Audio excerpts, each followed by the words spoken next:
અયોધ્યાથી લાવેલ અક્ષત લેવા ઇકબાલગઢ રામજી મંદિર ખાતે 36 થી વધુ ગામના લોકો હજારોની સંખ્યામાં વાહનો લઈ અક્ષત લેવા પહોંચ્યા। સમગ્ર દેશમાં રામ મંદિરને લઈને ઉત્સવ જોવા મળી રહ્યો છે। દેશ દરેક ગામમાં અક્ષત દ્વારા લોકોને આમંત્રણ પાઠવવામાં આવી રહ્યા છે। ત્યારે બનાસકાંઠા જિલ્લાના ઇકબાલગઢ ખાતે અક્ષત લાવી રામજી મંદિરમાં મૂકવામાં આવ્યા, જે બાદ અમીરગઢ તાલુકાના 36 થી વધુ ગામના લોકો હજારોની સંખ્યામાં વાહનો લઈ યાત્રા યોજી ઇકબાલગઢ ખાતે પહોંચ્યા અને રામજી મંદિરમાં અયોધ્યાથી લાવેલ અક્ષતો આમંત્રણ સ્વરૂપે સ્વીકારી જય શ્રી રામના નાદ સાથે ઇકબાલગઢ ગામ રામમય બન્યું, જે બાદ યાત્રા લઈ ગ્રામજનો ગામે પરત પહોંચ્યા હતા અને અયોધ્યાથી લાવેલ અક્ષત ગામના દરેક હિન્દુઓના ઘરે આપીને આમંત્રણ પાઠવવામાં આવશે અને અયોધ્યામાં રામ મંદિરને લઈ વર્ષોથી હિન્દુઓની તપસ્યા પૂર્ણ થઈ છે અને 22 જાન્યુઆરીએ અયોધ્યામાં રામ મંદિરનું ઉદ્ઘાટન દેશના વડાપ્રધાનના હસ્તે કરવામાં આવશે, જેને લઈને સમગ્ર દેશના હિન્દુઓમાં અનેરો ઉત્સાહ જોવા મળી રહ્યો છે। અયોધ્યામાંથી અક્ષતો દ્વારા સમગ્ર દેશના ગામ આમંત્રણો પાઠવવામાં આવી રહ્યા છે। ત્યારે અયોધ્યાથી અક્ષત આમંત્રણ સ્વરૂપે અમીરગઢ તાલુકાના ઇકબાલગઢ ગામમાં આવેલ રામજી મંદિર ખાતે પણ લાવવામાં આવ્યા, જેમાં હિન્દુ સંગઠનો દ્વારા સમગ્ર ઇકબાલગઢમાં ઘરે ઘરે અક્ષત પહોંચાડી અયોધ્યામાં બનેલ શ્રી રામના મંદિરને લઈ આમંત્રણ પાઠવવામાં આવ્યું, જે બાદ રામજી મંદિરથી અમીરગઢ તાલુકાના 57 જેટલા ગામોમાં અક્ષત લેવા આમંત્રણ પાઠવવામાં આવ્યું અને ઇકબાલગઢ ગામમાં વહેલી સવારથી જ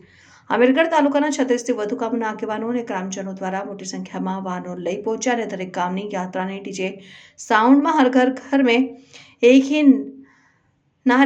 एक ही नारा गूंजेगा, भारत का बच्चा बच्चा जय जय श्री राम बोलेगा ના નાદ સાથે સમગ્ર ઇકબાલગઢમાં યાત્રા યોજી હતી અને ટ્રાફિકની સમસ્યા ન બને તે માટે અમીરગઢ પોલીસ સ્ટાફ અને હિન્દુ સંગઠનના સ્વયંસેવકો દ્વારા ટ્રાફિક નિયંત્રણ કરાવતા હતા અને જોકે 36 વધુ ગામો હજારોની સંખ્યામાં વાહનોની ઇકબાલગઢમાં પ્રવેશતા સમગ્ર ગામ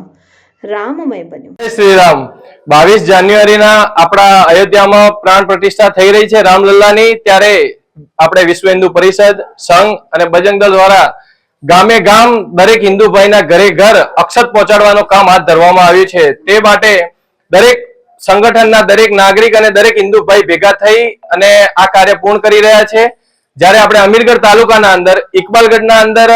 આ કામ આવ્યું છે કે અયોધ્યાથી અક્ષત અહીંયા આવ્યું છે અને આજુબાજુના ગામડાના દરેક માણસો અહીંયા લેવા આવી રહ્યા છે। આજે જ્યારે 33 થી ઉપર ગામો લઈ ગયા છે અને બાકીના હજી બાકી છે, 57 જેટલા ગામોને આપણે કળશ આપવાના છે અને આ બહુ જ અનેરો આનંદ અહીંયા જોવા મળી રહ્યો છે આપણને।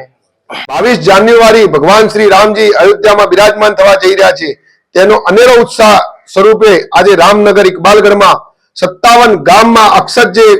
અયોધ્યાથી આવ્યા છે તેમને પહોંચાડવાનું કામ વીએચપી અને આરએસએસ દ્વારા થઈ રહ્યું છે। તેમાં 57 ગામમાં 25,000 ઘર સુધી પહોંચવાનું, તેમને આવેલા અક્ષત પહોંચાડવા અને આમંત્રણ પત્રિકાઓ પહોંચાડવાનું કામ ગામ લોકોને તન મન અને ધનથી ઉપાડ્યું છે અને 57 ગામમાંથી વાતે ગાતે ડીજેના તાલે બધા જ ગામવાસીઓ અહીંયા ઇકબાલગઢમાં પહોંચી અને અક્ષતનું કળશ વાતે ગાતે એમના ગામમાં જઈ વરઘોડા સ્વરૂપે તેમના ગામમાં પ્રસાદનું આયોજન, ભજન કીર્તનનું આયોજન કરી અને તેનો અનેરો ઉત્સાહ આજે અમારા ઇકબાલગઢમાં જોવા મળી રહ્યો છે।